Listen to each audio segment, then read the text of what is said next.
বাংলার বিখ্যাত কবি শক্তিপদ ব্রহ্মচারী কবিতা উৎসব 2025 অনুষ্ঠিত হাইলাকান্দিতে।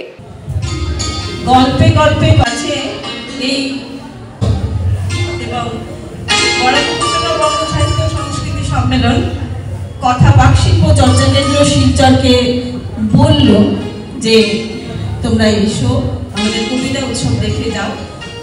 বরাক উপত্যকা বঙ্গ সাহিত্য সংস্কৃতি সম্মেলনের উদ্যোগে আজ হাইলাকান্দি শ্রীকৃষ্ণ সারদা মহাবিদ্যালয়ে অনুষ্ঠিত হল শক্তিপদ ব্রহ্মচারী কবিতা উৎসব 2025।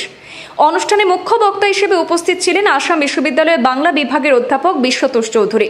তিনি কবি শক্তিপদ ব্রহ্মচারীর কাব্য বিখ্যা বর্তমান সময়ের প্রেক্ষিতে সেখানে শীর্ষক বিষয়ে আলোচনা করেন। সেখানে বরাক বঙ্গের কেন্দ্রীয় সভাপতি রাধিকা রঞ্জন চক্রবর্তী, প্রাক্তন সভাপতি নীতিশ ভট্টাচার্য এবং শ্রীকৃষ্ণ সারদা কলেজের অধ্যক্ষ ডক্টর রতন কুমার প্রমুখ বিশিষ্টজন উপস্থিত ছিলেন। দ্বিতীয় পর্বে একক ও সমবেত নৃত্য, কবিতা আবৃত্তি এবং নাটক পরিবেশিত হয়। উল্লেখ্য যে শক্তিপদ ব্রহ্মচারী ছিলেন বরাক উপত্যকার স্বনামধন্য কবি, যিনি 1960-এর দশকে অতন্ত্র কবিতা গোষ্ঠীর সঙ্গে যুক্ত ছিলেন। নমস্কার, আজকে আমরা বরাক উপত্যকা বঙ্গ সাহিত্য সংস্কৃতি সম্মেলন কেন্দ্রীয় কমিটি এবং হাইলাকান্দি জেলা সমিতির ব্যবস্থাপনায় এবং এসএস কলেজ প্ল্যাটিনাম জয়ন্তী উদযাপন কমিটি এবং প্রাক্তনী সংস্থার সহযোগিতায় আজকে শক্তিপদ ব্রহ্মচারীর কবিতা উৎসব আমরা উদযাপিত হচ্ছে।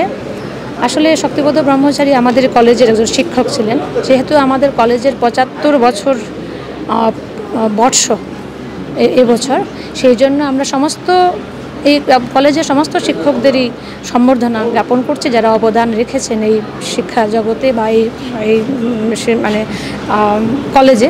তো শক্তিপদ ব্রহ্মচারীকেও, তিনি একজন এত বড় মাপের কবি, উত্তর পূর্বাঞ্চলের একজন প্রখ্যাত কবি, তাকে শ্রদ্ধার্ঘ্য আমরা নিবেদন করছি এবং সেই শ্রদ্ধাঞ্জলি অনুষ্ঠানের মধ্য দিয়ে আমরা শুধু বার্তা দিতে চাই যে আগামীতে বরাক উপত্যকা বঙ্গ সাহিত্য সংস্কৃতি সম্মেলনের যে সুবর্ণ জয়ন্তী বর্ষ উদযাপিত হবে, সেটা হাইলাকান্দি জেলায় অনুষ্ঠিত হবে এবং সেই সঙ্গে বরাক উপত্যকা বঙ্গ সাহিত্য সংস্কৃতি সম্মেলনের কেন্দ্রীয় অধিবেশনও হাইলাকান্দি জেলাতেই হবে।